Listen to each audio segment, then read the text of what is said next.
Good afternoon, ladies and gentlemen. Shalom and Chag Sameach, Mo'adim v'Simcha. And I'm David Mencer, Israeli government spokesman. Today is Thursday, the 25th of April, 2024. Day 202 of this war started on October 7th when Hamas massacred Israelis, Jews, Muslims, and Christians in an unparalleled, inhumane attack.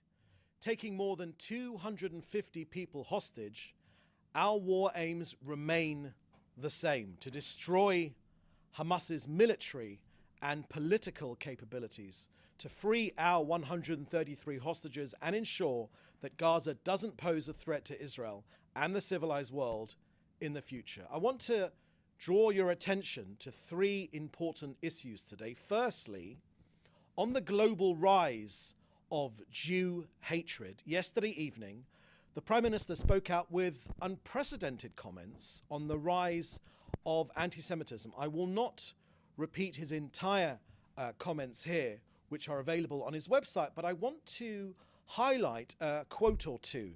The Prime Minister said, quote, "What's happening on America's college campuses is horrific.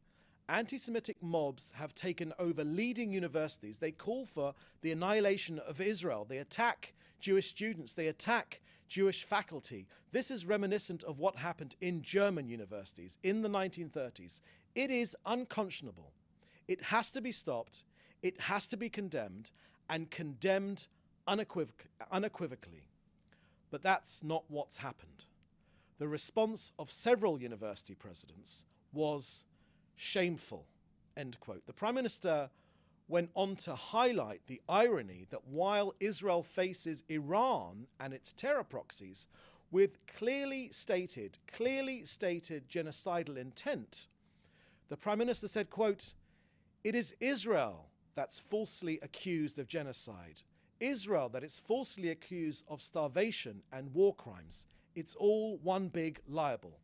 The Prime Minister made a final plea to, quote, "Jews and non-Jews alike who are concerned with our common future and our common values to do one thing: to stand up, to speak up, to be counted, to stop anti-Semitism now." Next, on the UNRWA-Hamas link, which was downplayed in the recent Colonna report at the United Nations, we would like to draw your attention to the following points. The Gaza operation over the last 202 days, over 6 months, has revealed a wealth of new intelligence gleaned from millions of confiscated documents. First, the involvement of the United Nations Relief and Works Agency, UNRWA, employees in the October 7th massacre. Second, the deep and systemic infiltration by those terror organizations, particularly Hamas, into the ranks of UNRWA. Now, these documents reveal that a significant share of UNRWA's employees in Gaza serve in the ranks of Hamas and other terror organizations. Almost 500 of them in military positions, at least 18 school principals, the most trusted amongst the most trusted people in society, school principals in Gaza, members of Hamas's military wing. Over 30 UNRWA facilities have been found to contain terror infrastructures such as tunnel shafts. We've already shared this with you, but Hamas operated a high-end server farm directly under UNRWA's Gaza headquarters with communication and electricity cables connecting both compounds. Look, this point has to be made and cannot be made often enough. It is not a case of a few rotten apples, as the Colonna report makes clear. It is a huge, rotten Hamas orchard. Israel provided UNRWA with information on members of Hamas that are employed by the agency before October the 7th, but no action was ever taken. We have shared this with UNRWA's High Commissioner, Philip Lazzarini, and with the Secretary General, and the former French Foreign Minister, Catherine Colonna. The often repeated claim that Israel did not share information on the UNRWA-Hamas nexus is entirely false. The very fact that this compelling evidence, literally a smoking Hamas gun, has been so downplayed proves that UNRWA in Gaza is beyond repair, like an alcoholic that refuses to believe he has a problem. Here are more compelling points. Unlike most of the donor governments, UNRWA, like the UN itself, does not regard Hamas as a terrorist organization. Let me repeat that UNRWA and the UN does not regard Hamas as a terrorist organization. Unbelievable. This is not the case for ISIS and Al-Qaeda. As recently as February 2024, UN Under-Secretary General for Humanitarian Affairs, Martin Griffiths, proudly stated that Hamas is not a terrorist group for us. As you know, it's a political movement. I think the victims of October the 7th would beg to differ. All of this is bad enough, but how's this for incompetence and inefficiency? For a period of 6 weeks in February and March 2024, this year, UNRWA didn't make a single request, not a single request, to take aid to the north of Gaza where it was needed most, failing in its duty. Instead, the food relief was brought by other actors such as the private sector and other UN agencies and international NGOs. Look, reforms will not change the basic fact that UNRWA in Gaza is the only UN entity in the world which runs a state-like enterprise, employing 13,000 local staff members, managed by a small number of international staff in an area controlled by a terrorist organization with a genocidal agenda. Israel believes that UNRWA must be replaced in Gaza without hampering the humanitarian effort. And now a final point. Hamas terrorists running Gaza have repeatedly demonstrated that it prioritizes terror over the well-being of Gazan civilians. It exploits them as human shields and views a humanitarian crisis as an integral part of their war strategy. We believe that, unfortunately, the UN's and UNRWA's leadership have chosen to understate the severity of this unprecedented scandal, leading to what might go down as one of the biggest whitewashes in the history of the United Nations. International governments seeking to build up life for ordinary Gazans, for more schools, for more hospitals, for better roads, for better infrastructure, a future for Gazans to build on, must not fall back into the lying arms of UNRWA. Finally, for an update from COGAT, which coordinates humanitarian aid into Gaza, 352 aid trucks went into Gaza yesterday. 7 trucks via the fence road to northern Gaza, 16 trucks via the Jordanian route, and 12 trucks through Ashdod port. 104 pallets were airdropped over northern Gaza. And finally, we say to UNRWA's High Commissioner, Philip Lazzarini, who yesterday finally recognized only 310 trucks entering Gaza, Philip, why can't you just tell the truth? Just in the week of October 7th, an average of 350 trucks entered Gaza daily. Those 310 trucks you refer to have been sitting inside Gaza for days, waiting for your employees to collect them. So that's the end of our briefing today. I will now happily take your questions, which you should put in the chat with your news outlet. Thank you very much. Thank you very much. First question from Joe Polak, Breitbart News. Is the Israeli government disappointed that President Biden appeared to equivocate on the anti-Semitism on U.S. college campuses by saying that he condemned those who did not understand the protesters? So that sounds like a question for President Biden himself. All of us here in Israel are very, very clear that unfortunately these marches for Palestinians have unfortunately in the majority of cases been marches of Jew hate. They've been marches in favor of Hamas, sadly. There haven't been marches in favor of coexistence or of bringing people together or of an end to violence or of calling for the release of our 133 hostages. We haven't seen that in any of those marches. Those marches have been quite clear. I think governments around the world have come to the understanding that these aren't peaceful protests. These are, unfortunately, in the majority of cases, Hamas supporting protests, and they must be stood up to. Thank you. Next question, please. Second question from Joel Pollack. Did Hamas's video of Hirsch Goldberg backfire by giving new hope to Israelis that the hostages are still alive and might be rescued or freed? Thank you for that question, Joel.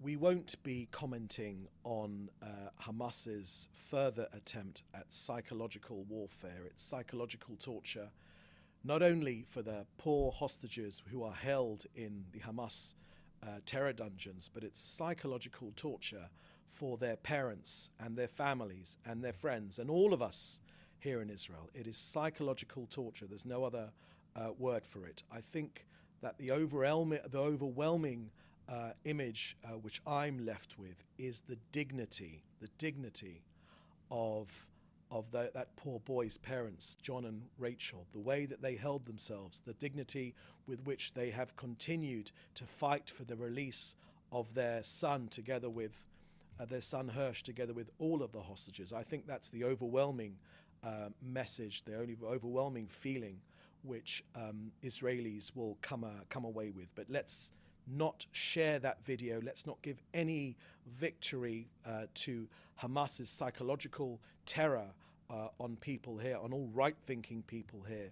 This is a dastardly act. All of these hostages must be released right now. And I think it's very important to be clear, as Secretary of State Blinken, the US Secretary of State, has said extremely clearly, you cannot doubt, it is Hamas that is dragging their feet. It is Hamas that continues to walk away from the table. It is Hamas that refuses to let our people go. They must be let go right now.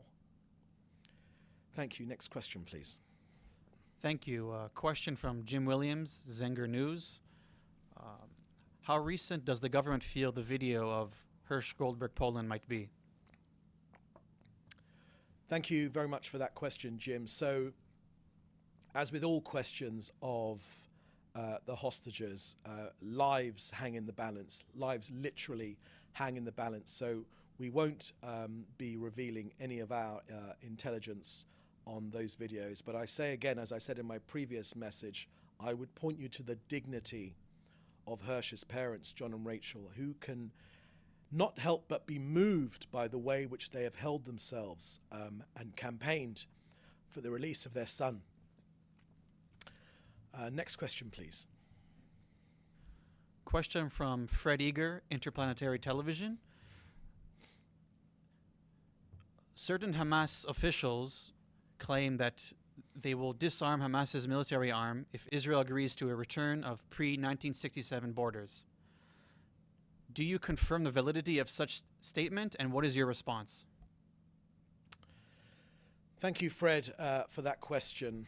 The only thing that we know which has been effective with Hamas is harsh military pressure, harsh military offensives. That's what got our initial more than 110 hostages released in the initial round of hostage releases. Look, Hamas is a dastardly terrorist organization whose charter very clearly states that it wants to annihilate Israel. I would simply point you to the fact that the War Cabinet meets right now to discuss how to destroy the last vestiges, the last quarter of Hamas's battalions in Rafah and elsewhere. in Gaza. They're meeting right now. They're feeling the pressure, and what a surprise, they're starting to make pseudo-conciliatory remarks. We're not going to fall for it. I don't think anyone in the world would fall for it. This is a genocidal, murderous organization, and there is only one answer to tyrants and terrorism. They must be defeated. This country will defeat the final vestiges of Hamas in Gaza. We will bring back our hostages. We will destroy Hamas both politically and militarily, and we will ensure that Hamas and Gaza never ever poses a threat to our civilization, but to any civilization ever again. Next question, please. Question from Pierre Human, Swiss Weekly. The UN says that Israel has not presented proof for the Hamas connection. Has Israel presented any proof for that link, and which proof has it delivered? Thank you very much for that question, Philippa. I'm not clear which connection, which Hamas connection you are thinking of. Is there anything else in the question that would point to which Hamas question? To UNRWA. Hamas to UNRWA.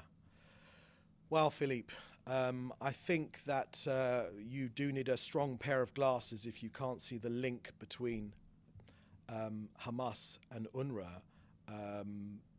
Just the simple fact that, underneath UNRWA's headquarters in Gaza was a Hamas server farm, a computer server farm, where they fed electricity from and where there were cables going between the two buildings. We know that Hamas employees, teachers for heaven's sake, took part in the massacre of October the 7th. I provided many links today in my briefing about the Hamas UNRWA connection. We just can't. All of us here in Israel are at a loss to understand how anyone can think there is any possible future for an organization like UNRWA, which is just a front for Hamas. I think with the best will in the world, if you want a better future for Palestinians, not the future not the past which they've had since 1948. If you want a more sustainable future for the ordinary Gazans, not for Hamas, if you want a better future for the younger people, for them to have something to look forward to protect their lives, to build their lives, to better themselves, then thinking that UNRWA is part of that resolution is just ridiculous. UNRWA have kept Palestinians in Gazans as victims. They've kept them downtrodden. They've filled their heads with ridiculous lies of returning to Haifa and Yafo and Jaffa here in Israel and retaking the land of Israel. These are ridiculous fallacies. It's time to face up to the truth. Israelis overwhelmingly want to live in peace with all of their neighbors here, and I'm sure that Gazans must want the same thing, but they must be offered a better future, and UNRWA is part of its past, its destructive past, its terrorist-linked past, and we will no longer be able to live in a world with Hamas umbilically linked with UNRWA. That's no way for a sustainable future, and we will not have it. Thank you. Next question, please. Question from Wire Davies, BBC News. It's all gone relatively quiet on the ceasefire talks front. As far as Israel is concerned, are those talks in effect, or in danger of collapse, or even over? Thank you, Wira, for that question. I would simply point you to the fact, to Secretary of State Blinken's comments, the US Secretary of State, where he points the blame completely and solely at the feet of Hamas. They walk away from any potential deal, even though Israel has really gone to extreme efforts to try and get our people home. It is Hamas which walks away. And I'll tell you, Wira, another thing, that part of the reason why that Hamas are emboldened is because they see those protests on the streets of London.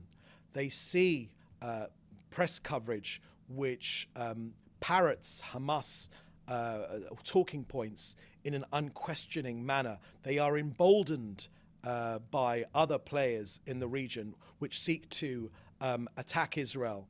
And that is why they keep walking away. When there are resolutions in the United Nations, which unfortunately were abstained by the US, that emboldens Hamas. They've said it quite clearly. When we've been on the brink of a potential deal, when Hamas see that there is this international support, and you hear this from Iranian spokespeople as well. You hear this very, very clearly. They are emboldened, they are empowered by these pro-Hamas marches around the world. We must stand up to this hatred, because we here in Israel understand that we're on the front line of this battle against civilization, this battle for democracy, this battle for freedom of religion, freedom of lifestyle, freedom, all the freedoms which we work hard to protect in Western democracies. Those are the freedoms which Hamas hate. We must stand up to their hatred. But I'll say once again that Israel will do whatever it can diplomatically to get our people home. Next question, please. Question from Dan Williams, Reuters. Is the War Cabinet due to decide today on the authorization of the Rafah operation? Thank you, Dan, for that question. The War Cabinet's discussions are ongoing. They've been ongoing since this morning, and they'll continue later today, and that's all that we can say on this matter. Thank you. Next question, please. No further questions. Thank you. Okay, thank you very much for joining us here today. We'll have our next briefing on Monday. In the meantime, please stay safe, and thank you for joining us. Thank you. Bye-bye.